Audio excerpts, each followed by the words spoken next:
अहले ज़मीन सब खुदावंद के हजूर खुशी का नारा मारो, खुशी से खुदावंद की इबादत करो, गाते हुए उसके हजूर हाजिर हो।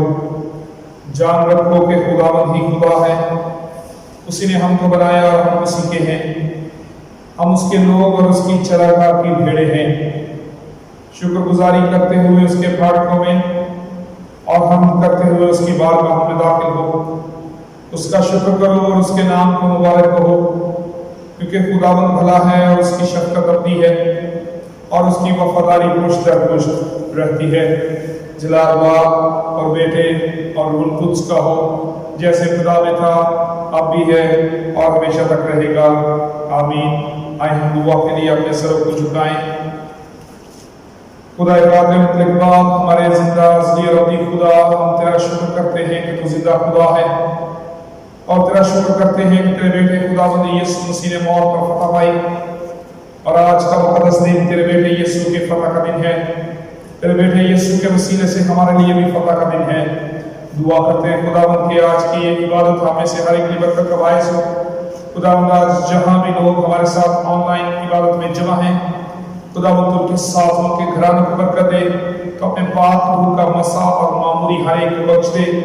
हमारा ईमान है खुदावंद के तेरे बेटे यीशु ने कहा कि जहां भी 2 या 3 मेरे नाम से जमा हो, मैं उनके बीच में हूँ।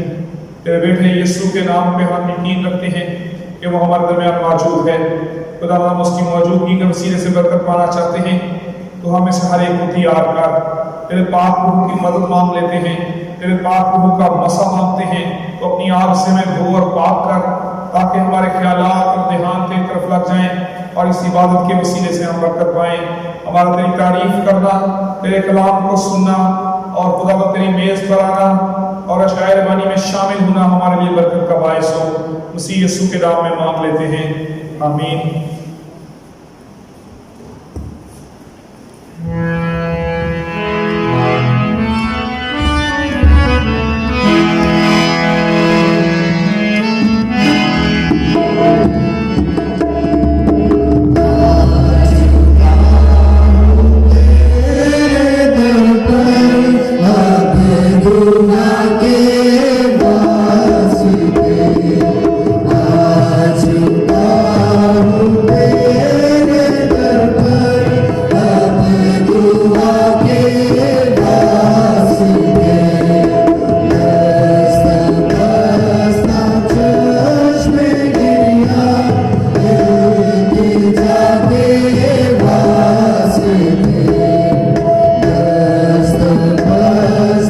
Just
आए हम सब मिलकर अपने ईमान का इकरार रसूलों के अकीदे के अल्फाज की सूरत में करें।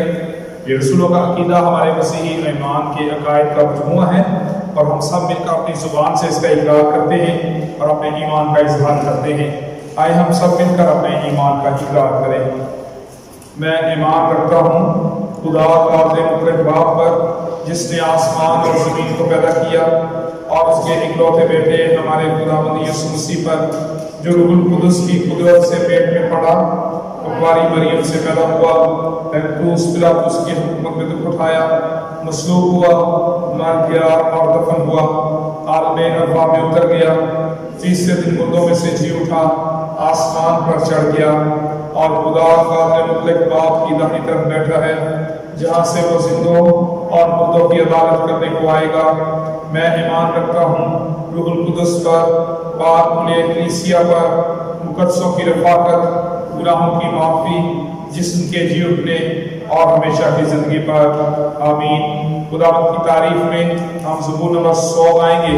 ज़बूर नंबर 100, ज़बूर नंबर 100। ऐसा ज़मीन लोगों तारीफ करो रब दी।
शुक्र करो तुसी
महफूज रहें।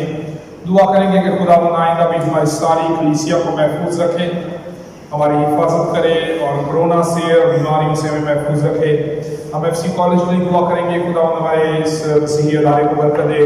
तमाम मसीही अदारे जो पाकिस्तान में कायम हैं, हॉस्पिटल्स हैं, स्कूल्स हैं, मुख्तलिफ टेक्निकल अदारे हैं, तालीम के अदारे हैं, उन सबको खुदावंद बरकत दे ताकि उनके ज़रिए से मसीह की बुनियादी हो सके और अदारे तरक्की कर सके। इसके साथ ही हम पूरी दुनिया में अमन और सलामती के लिए, पाकिस्तान में भी अमन और सलामती के लिए दुआ करेंगे और ख़ास तौर पर पूरी दुनिया से कोरोना के खात्मे के लिए दुआ करेंगे। चर्चेस की बहाली के लिए दुआ करेंगे, खुदावंद दोबारा से हालात को ठीक करे ताकि कलीसियाएं खुदा के घरों में आकर इबादत कर सकें। आइए हम दुआ के लिए अपने सरों को झुकाएं और एडवोकेट नासर साहब इस दुआ में हमारी रहनुमाई करेंगे।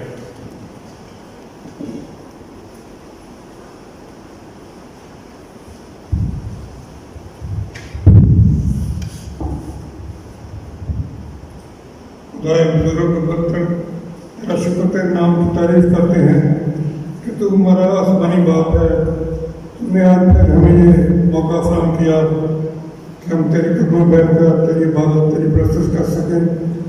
खुदा हम तेरा शुक्र करते हैं कि गुज़श्ता हफ्ता तूने हमें हमारी बड़ी मदद और रहनुमाई की, हमें सेहत तंदुरुस्ती दी और हमारे साथ साथ रहा।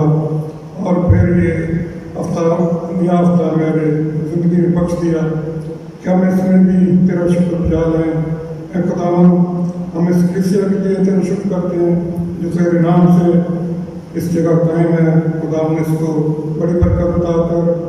खुदावन हम इस कॉलेज के लिए तेरा शुक्र करते हैं जिसमें बहुत सारे लोग इसमें काम कर रहे हैं, छोटे बड़े। खुदावन सबको हिकमत और ताकत अता कर ताकि वो इसमें काम करते हुए बड़ी रोतनी हरीमी के साथ काम करें ताकि तेरे नाम को इज्जत और जलाल मिल सके। खुदा हम तेरा शुक्र करते हैं कि तूने हर इंसान को कोई ना कोई थोड़ा बख्शा है, काबिलियत बख्शी है। खुदा हम बख्शते कि वो हम सब बड़ी ईमानदारी और फौतनी के साथ उस तोड़े को इस्तेमाल करें ताकि तेरे नाम को इज्जत और जलाल मिलता है। खुदा हमने अपने अजीज के लिए तुझसे मेहनत करते हैं कि तू इसको हर किस्म के अंदरूनी और बैरूनी खतरा से बचा के महफूज रख। खुदा खासकर दुआ करते हैं कोरोना वायरस के लिए जिससे न सिर्फ हमारा मुल्क बल्कि पूरी दुनिया में बड़ी तबाही हो चुकी है। खुदा हम तेरे कहर को तेरे रहम में बदल के मांगते हैं कि तू अपने कहर को अपने रहम में बदल दे और इस वायरस से हम सबको बचा के महफूज रख ताकि खुदा बचते कि ताकि लोग तेरे घर में आकर तेरी इबादत तेरी प्रस्तुत कर सकें और तेरे नाम का शुक्र बजा लें। खुदा तू हमारे साथ हो। आज के पैगाम के लिए हम सबको तैयार कर ऐ खुदावन तेरा पाक रूप हम मांग लेते हैं ताकि वो इस पाक कलाम को समझने और सुनने में हमारी बड़ी मदद और रहनुमाई करे। ये मांगते तेरे प्यारे बेटे अपने खुदावन यीशु मसीह के वसीले से, आमीन।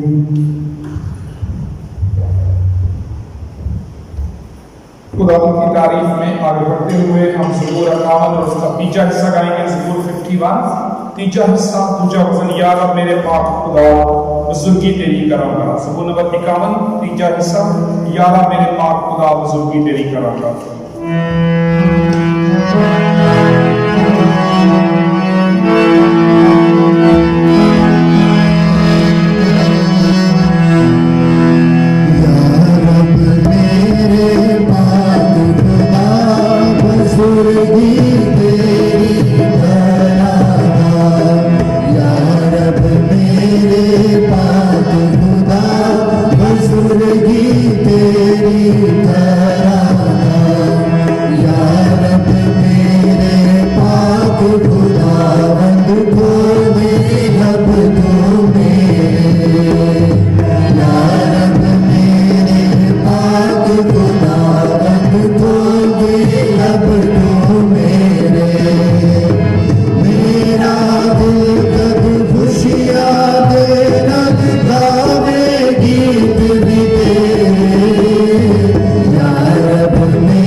हमारा ईमान है कि यीशु के नाम के वसीले से हम शिफा पाते हैं, हमारी ज़िंदगी में मौजज़ात होते हैं, हमें बरकतें नेमतें मिलती हैं, शिफा मिलती है। इसलिए हमारे पास मौका है कि हम अपने लिए, अपने घरानों के लिए और हमारी कलीसिया में जो बीमार हैं उनके लिए दुआ कर सकते हैं। आए हम सभी अपने सरों को झुकाएं और दुआ करें। खुदाए कद्दूस, हमारे जिंदा और अपनी खुदा, हम तेरा शुक्र करते हैं तेरे बेटे खुदावंद यीशु मसीह के लिए, क्योंकि तूने अपने बेटे यीशु के वसीले से ये फजल किया है कि हम तेरे पास आते हैं और फतह पाते हैं, बीमारियों पर, शैतान पर, तकलीफों पर फतह पाते हैं।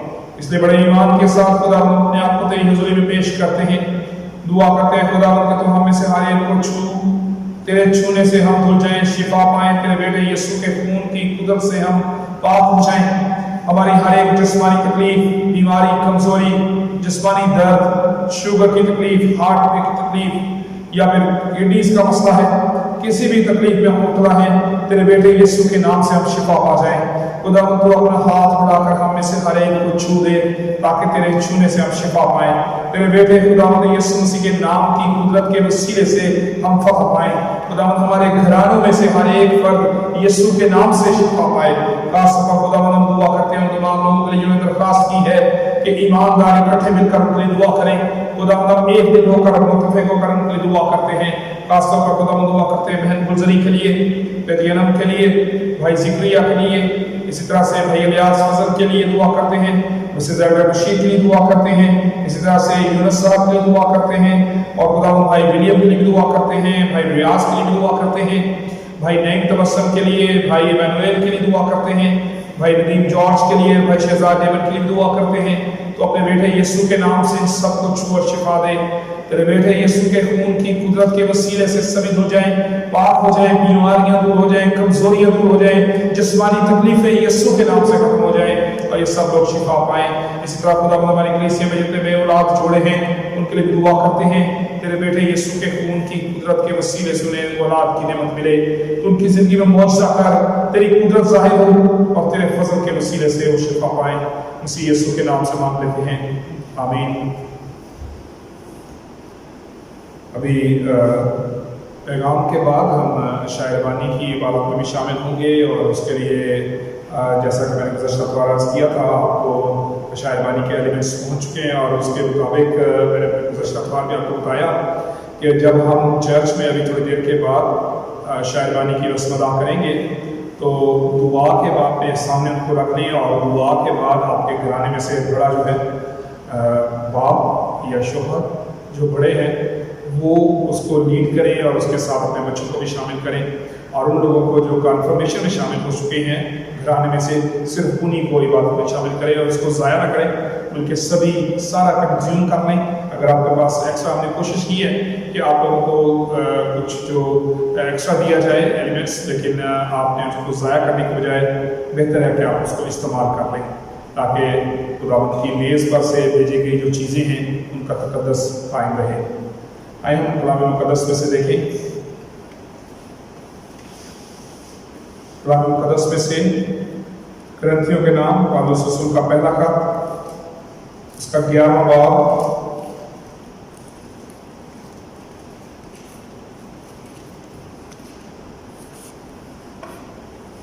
और उसकी 23वीं आयत से लेकर 32वीं आयत तक। कुरिन्थियों के नाम पौलुस रसूल का पहला खत, उसका 11वां बाब, उसकी 23वीं आयत से लेकर 32वीं आयत तक। Paul's first epistle to Corinthians, chapter 11, verses 23 to 32। कलाम मुक़द्दस के हिस्से की तिलावत करने में हमारा हमारी सुलेमान अहमद करेंगे।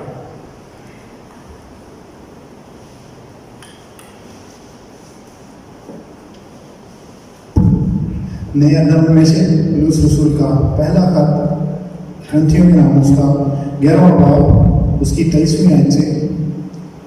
क्योंकि ये बातें मुझे खुदावन से पहुंची और मैंने तुमको भी पहुंचा दी कि खुदावन यीशु ने जिस रात को लगाया गया रोटी ली और शुक्र करके तोड़ी और कहा, यह मेरा बदन है जो तुम्हारे लिए है, मेरी यादगारी के वास्ते यही किया करो। इसी तरह उसने खाने के बाद प्याला भी लिया और कहा, यह प्याला मेरे खून में नया अहद है, जब कभी पियो मेरी यादगारी के लिए यही किया करो। क्योंकि जब कभी तुम ये रोटी खाते और इस प्याले में से पीते हो तो खुदावंद की मौत का इजहार करते हो। जब तक कि वो ना आए। इसी वास्ते जो कोई नामुनासिब तौर पर खुदावन की रोटी खाए या उसके प्याले में से पिए, वो खुदावन के बदन और खून के बारे में कसूरवार होगा। बस आदमी अपने आप को आजमा ले और इसी तरह उस रोटी में से खाए और उस प्याले में से पिए, क्योंकि जो खाते पीते वक्त खुदावन के बदन को ना पहचाने वो इस खाने पीने से सजा पाएगा। इसी सबब से तुम में से बथेरे कमजोर और बीमार हैं और बहुत से सो भी गए। अगर हम अपने आप को जांचते तो सजा ना पाते, लेकिन खुदावंद हमको सजा देकर तरबियत करता है ताकि हम दुनिया के साथ मुजरिम ना ठहरे। बस है भाइयों, जब तुम खाने के लिए जमा हो तो एक दूसरे की राह देखो।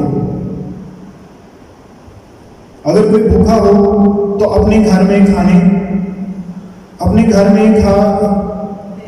ले ताकि तुम्हारा जमा होना सजा का बायस ना हो, और बाकी बातों को मैं आकर दुरुस्त कर दूंगा। कलाम के इस हिस्से का पढ़ा और सुना जाना हम सबके लिए वैसे बरकत हो। आमीन।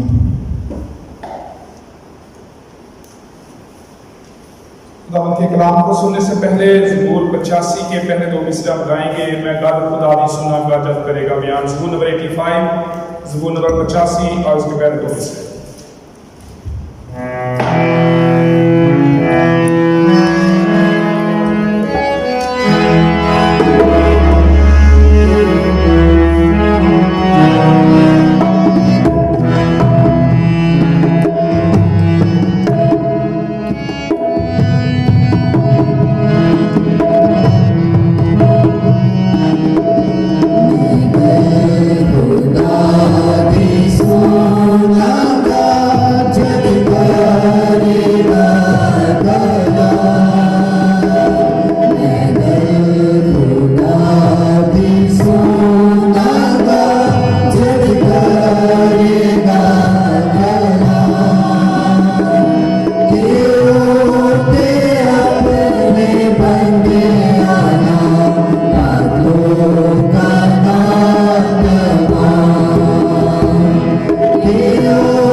खुदा एक बात हम तेरा शुक्र करते हैं कि तूने ये फजल किया कि हम तेरे कलाम को भी सुनने के काबिल हो सके। तेरा कलाम तेरी सूरत में हमारे पास बाइबल मुकद्दस की किताब की सूरत में मौजूद है। तेरा शुक्र करते हैं खुदावंद कि हम इसे आज़ादी के साथ रख सकते हैं, पढ़ सकते हैं, इसमें से समझ सकते हैं। खुदावंद तू फजल कर, तू रहम कर और तेरे बेटे यीशु के नाम से आज का कलाम हमारी बरकत का बायस हो। तेरी रहनुमाई हो, तेरे पाक रूह की मदद के वसीले से ये कलाम हमारी बरकत का बायस हो। मसीह यीशु के नाम में मांग लेते हैं, आमीन। आज हम दोबारा से शायरवानी यानी खुदावंद की मेज़ पर पहुँचेंगे और खुदावंद की मेज़ से हम बरकत पाएंगे। इसीलिए आज का जो पैगाम है वो भी इसी तरह उस तलावत में से है जो कि हर दफ़ा आप शायरवानी से के आगाज़ में सुनते हैं। ये ग्रंथियों के पहले खत के 11वें बाब में से आपके सामने हर दफ़ा तलावत किया जाता है, और इस दफ़ा भी हम इसमें से सीखेंगे कि मुक़द्दस पौलुस रसूल ने अशायर बानी के बारे में क्या तालीम दी, इसका मफ़हूम क्या है, इसकी तारीखी हैसियत क्या है, इसकी इलाहियाती हैसियत क्या है, और हमारी ज़िंदगी में ये किस तरह से बरकत का काम करती है। मुक़द्दस पौलुस रसूल कुरिन्थस की कलीसिया को अशायर बानी के बारे में तालीम जब देते हैं तो असल में उस वक्त अशायर बानी के तरीक़ेकार को दुरुस्त करना उसका मकसद है। अशायर बानी का तरीक़ेकार और लोगों के दरमियान अशायर बानी को गलत तरीके के साथ लेना या उसकी बरकत को ना समझना, उसके मकसद को ना समझना, इस हवाले का या इस तलावत का आज किया जाना सबब है कि मुक़द्दस पौलुस ने कुरिन्थस की कलीसिया को इसलिए अशायर बानी के बारे में तालीम दी क्योंकि उस वक्त कुरिन्थस की कलीसिया में अशायर बानी के हवाले से मुख्तलिफ गलत फहमियाँ और बाज़ औक़ात अशायर बानी को दुरुस्त तरीके के साथ ना परफॉर्म करने का जो काम था वो जारी था। इसलिए मुक़द्दस पौलुस ने आगाज़ जब किया 11वें बाब की 17वीं आयत से, तो उस वक्त अशायर बानी के बारे में पहले तो उसने खाने के हवाले से तरीक़ेकार को वज़ा किया, उसके बाद 23वीं आयत से लेकर 32वीं आयत तक जो आज तलावत की गई है, इसमें मुक़द्दस पौलुस रसूल ने यीशु मसीह के वसीले से इस अशायर बानी के किए जाने या इसके कलीसिया में सरंजाम दिए जाने के मकसद को बयान किया गया। पहले तो तरीक़ेकार की बात है, लेकिन जब 23वीं आयत शुरू होती है तो उसमें यीशु के बारे में लिखा है कि ये बात मुझे खुदावंद से पहुंची और मैंने तुमको भी पहुंचा दी। यानी इस खास मौजू पर मुक़द्दस पौलुस यीशु से पैगाम पाता है, यीशु से तालीम पाता है कि ये बात मुझे खुदावंद से पहुंची और मैंने तुमको भी पहुंचा दी। बहुत सी बातों में अगर ग्रंथियों के पहले खत के 15वें बाब में देखें तो उसमें वो जिक्र करता है कि शागिर्दों के बारे में, यीशु के बारे में, यीशु के दूसरे शागिर्दों के बारे में कि उन्हें भी जिंदा होने की खबर मिली, सबसे आखिर में मुझे मिली, शागिर्दों का जिक्र करता है। लेकिन यहाँ पर अशायर बानी की तालीम में मुक़द्दस पौलुस जिक्र करते हैं कि ये डायरेक्टली बराह रास्त खुदा ने ये पैगाम पौलुस को दिया रूहुल कुदस के वसीले से, कि रूहुल कुदस की तहरीक से मुक़द्दस पौलुस कुरिन्थस की कलीसिया को अशायर बानी के मकसद के बारे में बयान करे कि अशायर बानी का मकसद क्या है, इसकी बरकत क्या है, क्यों यीशु ने इसको करने का हुक्म दिया। और हम मुक़द्दस मत्ती की इंजील में, मुक़द्दस लूका की इंजील में हम इसको देखते हैं कि खुदावंद यीशु मसीह अपने शागिर्दों के साथ जब आखिरी फसा खाते हैं तो उस वक्त से यीशु ने इसको करने का हुक्म दिया। और ये इसकी तारीखी हैसियत है, अशायर बानी क्यों मुकर्रर की गई। इसकी तारीखी हैसियत ये है कि अगर हम मुक़द्दस लूका की इंजील के 22वें बाब को देखें तो मुक़द्दस लूका की इंजील का 22वां बाब और उसकी पहली आयत में लिखा है ईद फतीर, जिसको ईद फसा कहते थे, नजदीक थी। और फिर उसके बाद 7वें आयत में लिखा है कि ईद फतीर का दिन आया जिसमें फसा ज़बह करना फर्ज था। फिर उसके बाद फसा तैयार की गई, मेहमान खाने में फसा तैयार हुई, बाला खाना रास्ता किया हुआ दिखाएगा, वहाँ पर यीशु ने जिक्र किया शागिर्दों के साथ और वहाँ पर फिर वो बैठे, खाना खाने के लिए बैठे, रसूल भी उसके साथ बैठे। और 22वीं आयत की 15वीं आयत में लिखा है कि उसने उनसे कहा, मुझे बड़ी आरज़ू थी कि दुख सहने से पहले ये फसा तुम्हारे साथ खाऊं। फिर उसके बाद 17वीं आयत में लिखा, फिर उसने प्याला लेकर शुक्र किया और कहा कि इसको लेकर आपस में बांट लो, क्योंकि मैं तुमसे कहता हूँ कि अंगूर का शीरा आपसे कभी ना पीऊंगा जब तक खुदा की बादशाही न आ ले। फिर उस 19वीं आयत में लिखा है, फिर उसने रोटी ली और शुक्र करके तोड़ी और ये कहकर उनको दी कि ये मेरा बदन है जो तुम्हारे वास्ते दिया जाता है, मेरी यादगारी के वास्ते यही किया करो। इसी के बाद खाने के बाद प्याला ये कहकर दिया कि ये प्याला मेरे उस खून में नया अहद है जो तुम्हारे वास्ते बहाया जाता है। अगर ये पहली आयत जो मैंने जिक्र किया कि ईद फसा, ईद फतीर जिसे ईद फसा कहते हैं, नज़दीक थी, ईद फसा का इस शायर बानी के साथ क्या ताल्लुक है, और फिर उसके बाद हम इसके इलाहियाती पहलू की तरफ जाएंगे। ईद फसा के बारे में अगर हम ज़बूर की किताब में चले जाएं तो ज़बूर की किताब में हमें इसके बारे में वाक़या मिलता है। ज़बूर की किताब, माफ़ कीजिएगा, खरूज की किताब के 12वें बाब में, खरूज की किताब उसका 12वां बाब फसा के बारे में बयान करता है कि इस्राएली लोग मिस्र की गुलामी में थे और बार बार मिस्रियों पर खुदा आफात भेजता था, लेकिन हर दफा फिरौन इनकार कर देता था। फसा के मौके पर खुदा ने इस्राएलियों को क्या पैगाम दिया खरूज की किताब 12वां बाब, और ये आखिरी आफत है जिसके बाद मिस्रियों ने इसराइलियों को जाने दिया। उसके 12वें बाब की तीसरी आयत में लिखा है कि पास इसराइलियों की सारी जमात से ये कह दो कि इसी महीने के 10वें दिन हर शख्स अपने आबाई खानदान के मुताबिक घर पीछे एक बर्रा ले। उसके बाद 5वें आयत में लिखा है तुम्हारा बर्रा बेऐब और यकसाला नर हो, और ऐसा बच्चा या तो भेड़ों में से चुनकर लेना या बकरियों में से। फिर उसके बाद 7वें आयत में लिखा है कि थोड़ा सा खून लेकर जिन घरों में वो उसे खाएं उसके दरवाजों के दोनों बाजुओं और ऊपर की चौखट पर लगा दें, और उसके बाद बाकी जो गोश्त है हर चीज जो है उसको खा लेना, उसका हुक्म है। उसके बाद 13वीं आयत में लिखा है जिन घरों में तुम हो उन पर वो खून तुम्हारी तरफ से निशान ठहरेगा, और मैं उस खून को देखकर तुमको छोड़ता जाऊंगा, और जब मैं मिस्रियों को मारूंगा तो वो बात तुम्हारे पास फटकने की भी नहीं कि तुमको हलाक करे, और वो दिन तुम्हारे लिए एक यादगार होगा। तुम उसको खुदावंद की ईद समझकर मानना, तुम उसे हमेशा की रस्म करके उस दिन को नस्ल दर नस्ल ईद का दिन मानना। ईद फसा के तौर पर यहूदी लोग भी नस्ल दर नस्ल इस ईद को मनाते रहे, क्योंकि खुदा का ये हुक्म था कि उस दिन एक बेऐब यकसाला नर बर्रा लेना और उसका खून दरवाजों की चौखट पर लगा देना, और फिर उसके बाद जब फरिश्ता गुजरेगा वो खून को देखकर जो कि निशान होगा उसको देखकर तुमको छोड़ता जाएगा। यानी खून के वसीले से फरिश्ते ने इस्राएलियों के पैलोठों को हलाक नहीं किया, और खून का निशान जो है वो उनको बचाने का बायस बना। इसी तरह खुदावंद यीशु मसीह ईद फसा को, आखिरी फसा जिसको उन्होंने कहा कि मुझे ये बड़ी ख्वाहिश थी कि मैं दुख उठाने से पहले ये फसा तुम्हारे साथ खाऊं, मगर उसको तक इंजील और उसके 22वें बाब में कहा मुझे बड़ी आरजू थी कि दुख सहने से पहले ये फसा तुम्हारे साथ खाऊं।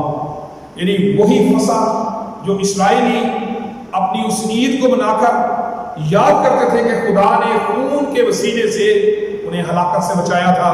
इसी तरह यीशु भी ईद फसा के जरिए से अपने आप को एक बेऐब बर्रे के तौर पर कुर्बान होने के लिए देने वाला है, और उससे पहले वो अपने शागिर्दों के साथ बैठकर जब आखिरी फसा करता है तो उन्हें एहसास दिलाता है कि वो फसा जिसको तुम मनाते हो और तुम्हारे बाप अजदाद मनाते रहे और आज मैं आखिरी दफा मना रहा हूं, उसके बाद एक नया अहद कायम किया जाने वाला है।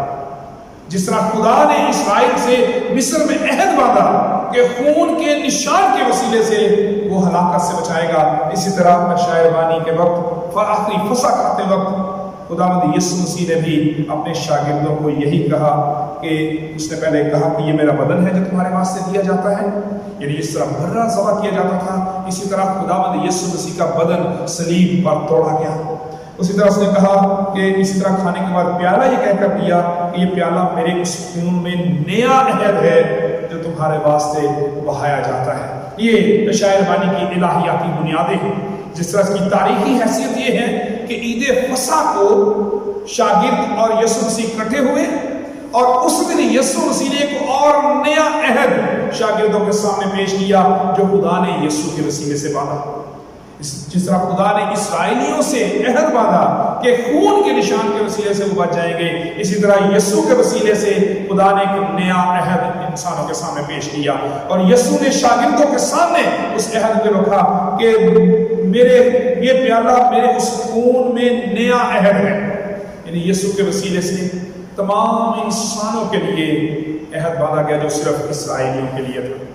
खुदा ने यीशु के वसीले से इस अहद में गुनहगारों को भी, गैर कौमों को भी, दुनिया के हर एक इंसान को जो यीशु पर ईमान लाता है उसमें शामिल किया।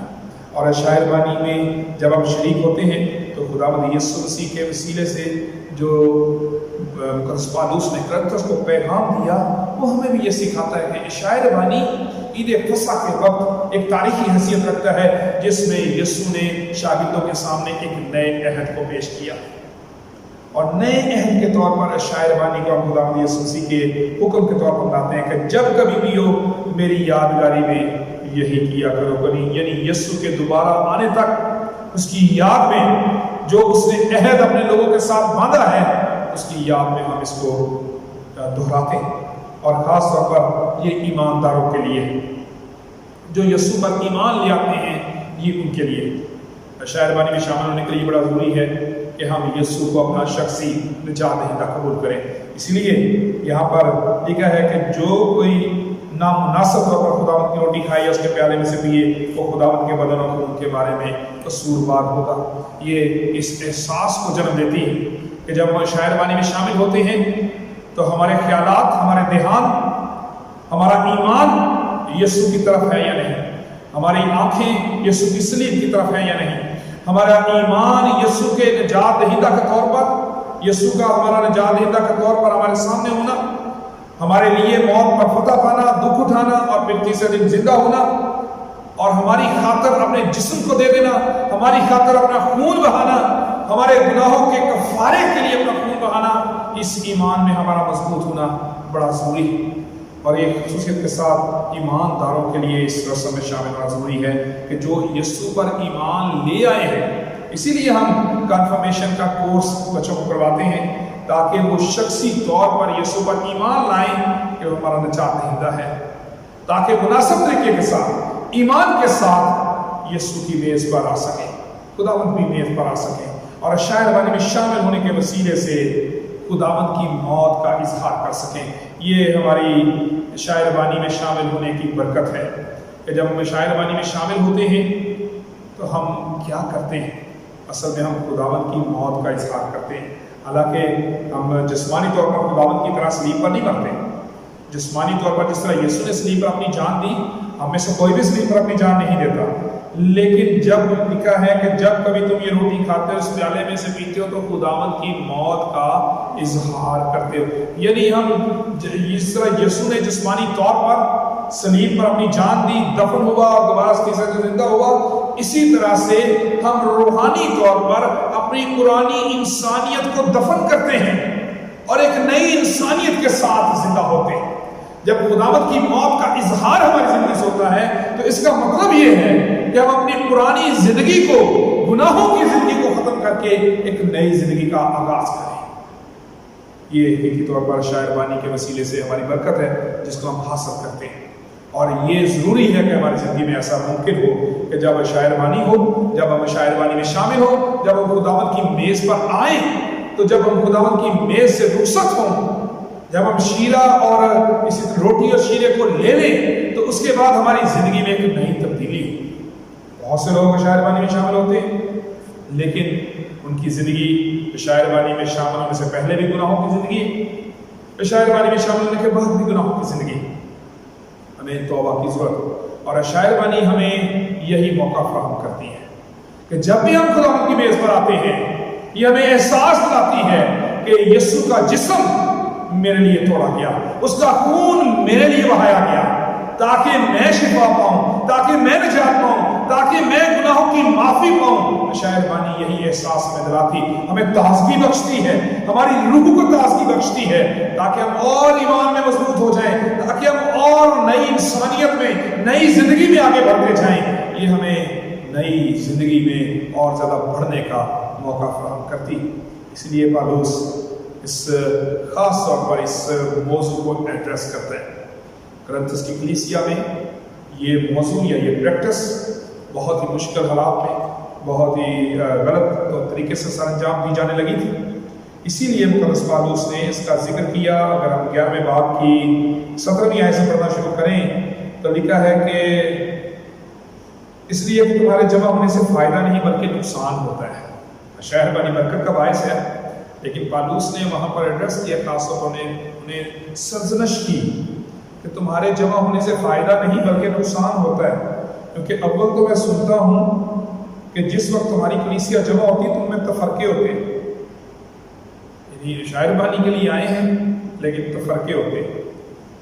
क्योंकि 19वें में लिखा है तुम में बिदअतों का होना भी जरूर है ताकि जाहिर हो जाए कि तुम में से मकबूल कौन है।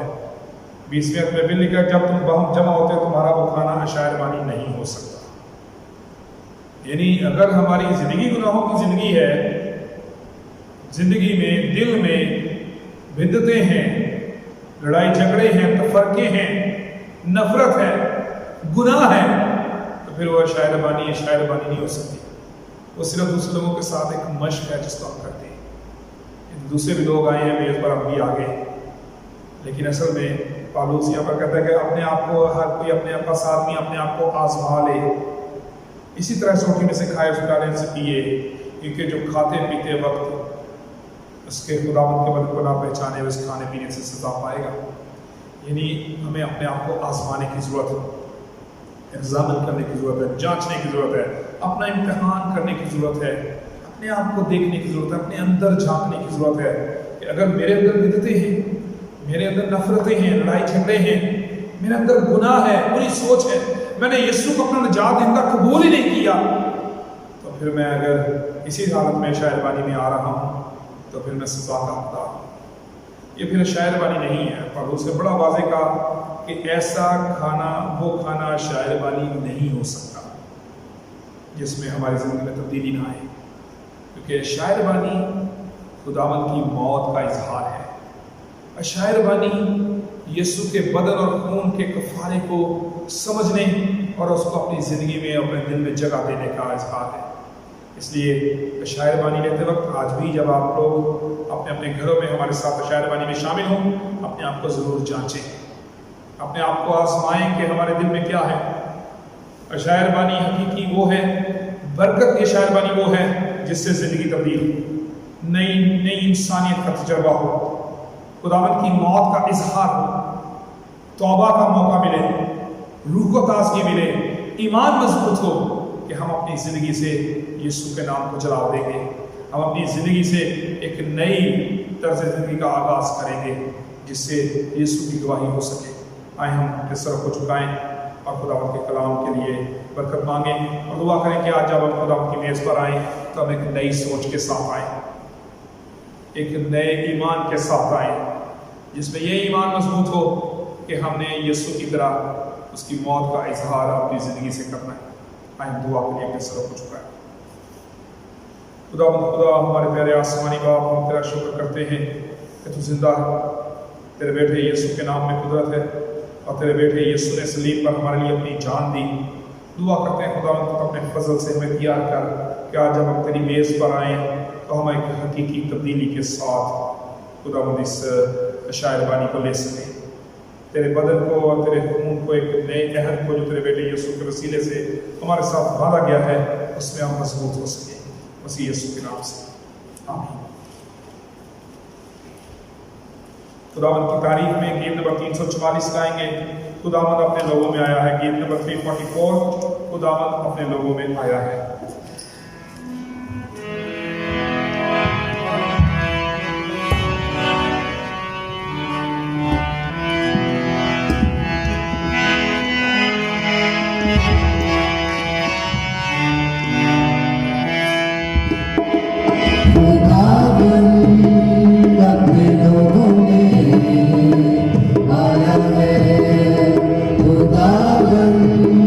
अपने लोगों में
क्योंकि ये बात मुझे खुदावंद से पहुंची और मैंने तुमको भी पहुंचा दी कि खुदावंद यीशु ने जिस रात को पकड़वाया गया, रोटी ली और शुक्र करके तोड़ी और कहा, ये मेरा बदन है जो तुम्हारे लिए है, मेरी यादगारी के वास्ते यही किया करो। इसी तरह उसने खाने के बाद प्याला भी लिया और कहा, ये प्याला मेरे खून में नया अहद है, जब कभी पियो मेरी यादगारी में यही किया करो। क्योंकि जब कभी तुम ये रोटी खाते और इस प्याले में से पीते हो तो खुदावंद की मौत का इजहार करते हो जब तक वो ना आए। इस वास्ते जो कोई नामुनासिब तौर पर खुदावंद की रोटी खाए या उस प्याले में से पिए, वो खुदावंद के बदन और खून के बारे में कसूरवार होगा। बस आदमी अपने आप को आजमा ले और इसी तरह उस रोटी में से खाए और इस प्याले में से पिए, क्योंकि जो खाते पीते वक्त खुदावंद के बदन को ना पहचाने वो इस खाने पीने से सजा पाएगा। आए हम दुआ के लिए अपने स्वर को झुकाएं और खुदावंद की मेज पर आने के लिए खुद तैयार करें। ऐ रहीम खुदावंद, हम अपनी रास्तबाजी पर नहीं बल्कि तेरी गुनाह को और बड़ी रहमतों पर भरोसा करके तेरी इस मेज के पास आने की जुर्रत करते हैं। हम तो इस लायक भी नहीं कि जो टुकड़े तेरी मेज पर से गिरते हैं वो चुने, लेकिन तू वो खुदावंद है जिसका खासा हमेशा रहम फरमाना है। इसलिए करीम खुदावंद ये बख्श कि हमारे तुम तेरे अजीज बेटे खुदावंद यीशु मसीह का गोश्त इस तौर से खाएं और उसका खून इस वजह से पिए कि हमारे गुनाह खुदा बदन उसके बदन से पाक साफ किए जाएं और हमारी रूहें उसके नहायत बेशकीमत खून से धोई जाएं और वो हम में और हम उसमें हमेशा बसे। खुदावंद इसी तरह शीरे के लिए दुआ करते हैं और सब दुआज़मात के लिए दुआ करते हैं कि तेरे बेटे यीशु के नाम से ये अज्जा बरकत पाएं। तेरे बेटे खुदावंद यीशु मसीह के खून की कुदरत से इनकी तकदीस हो, ताकि खुदावंद ये अज्जा जब लोगों के घर में पहुंचे तो खुदावंद लोग इसको खाने के वसीले से बरकत पाएं और शीरे को पीने के वसीले से भी बरकत पाएं और यीशु की मौत का इजहार हो। और खुदावंद दुआ करते हैं कि हमें ये तौफीक बख्श दे और इस ताकत के इस रोटी और शीरे को खाने के वसीले से यीशु के नाम को जलाल और यीशु की गवाही हमारी जिंदगी से हो। तुझे छू और बरकत दे, मसीह यीशु के नाम से मांग लेते हैं, आमीन।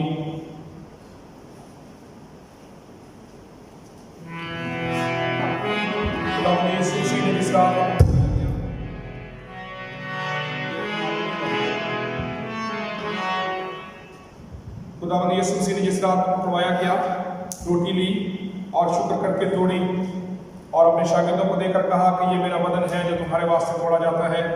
खाने के बाद उसने प्याला भी लिया और कहा, ये मेरे खून में नया अहद है जो बहुतों के वास्ते बहाया जाता है, जब कभी पियो मेरी यादगारी में ऐसा ही किया करो। मैं भी खुदा का खादिम होने की हैसियत से आप सबको जो यहाँ पर मौजूद हैं, जो अपने अपने घर में मौजूद हैं, खुदावंद की मेज़ में शामिल होने की दावत देता हूँ।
मुतकब्बिर और रब्बी जिंदा खुदा, हम दिलो जान से तेरा शुक्र करते हैं तू मेहर करके हमें जो इन पाक राज़ों में दुरुस्ती से शरीक हुए हैं, अपने बेटे हमारे मुनजी यीशु मसीह के नहायत बेशकीमत बदन और उनकी रूहानी खुराक खिलाता है, और इस बात से अपना फजल करम हम पर साबित करता है, और ये भी कि हम तेरे बेटे के रूहानी बदन में जो सब ईमानदारों की मुबारक जमात है दर हकीकत घटे हुए आज़ा हैं, और तेरे अजीज बेटे की बेबहा मौत और अजियत के स्वाब के सबब उम्मीद की राह से तेरी अपनी बादशाही के वारिस भी हैं। और आसमानी बाप अपनी नहायत फरोतनी से अर्ज करते हैं कि अपने फजल से हमारी ऐसी मदद कर कि हम इस पाक रफाकत में कायम रहें, और जो नेक अमाल तूने पेशतर से हमारे करने के लिए तैयार किए हैं उन सबको किया करें। उसी हमारे खुदावंद यीशु मसीह के वसीले से जिसकी तेरे और रूह कुदस के साथ तमाम इज्जत और ताज़ीम अब्दुलबाद होती है। आदम वाला का खुदा का जलाल और ज़मीन पर सुलह और बनी आदम से रज़ामंदी हो। ऐ खुदावंद खुदा आसमानी बादशाह, खुदा कादिर बाप, हम तेरी हम करते, तुझे मुबारक कहते, तेरी प्रस्तुश करते, तेरा जलाल जाहिर करते और तेरे बड़े जलाल के लिए तेरा शुक्र करते हैं। ऐ खुदावंद को बेटे यीशु मसीह, ऐ खुदावंद खुदा, खुदा के बर्रे बाप के बेटे, तू जो जहान का गुनाह उठा ले जाता है हम पर रहम कर। तू जो जहान का गुनाह उठा ले जाता है हम पर रहम कर। तू जो जहान का गुनाह उठा ले जाता है हमारी दुआ कबूल कर। तू जो खुदा बाप के दाहिने बैठा है हम पर रहम कर, क्योंकि तू ही कदूस है, तू ही खुदावंद है। ऐ मसीह, तू ही रूह कुदस के साथ खुदा बाप के जलाल में आला है। आए हम दुआ के लिए अपने खुदा हम अपने सरों को झुकाए रखें और खुदावंद की सिखाई हुई दुआ में शरीक हों। ऐ हमारे बाप, तू जो आसमान पर है, तेरा नाम पाक माना जाए, तेरी बादशाही आए, तेरी मर्जी जैसे आसमान पर पूरी होती है जमीन पर भी हो। हमारे रोज की रोटी आज में बख्श दे, और जिस तरह अपने कसूरवारों को माफ करते हैं तू भी हमारे कसूर में माफ कर। हमें आजमाइश न पड़ने दे बल्कि बुराई से बचा, क्योंकि बादशाही और कुदरत और जलाल हमेशा तेरे ही हैं। आमीन। खुदा का इत्मीनान जो समझ से बिल्कुल बाहर है, तुम्हारे दिलों और ख्यालों को खुदा और उसके बेटे हमारे खुदावंद यीशु मसीह की पहचान और मोहब्बत में महफूज रखे। कादिर खुदा बाप और बेटे और रूह कुदस की बरकत तुम पर नाज़िल हो और तुम्हारे साथ हमेशा रहे। आमीन।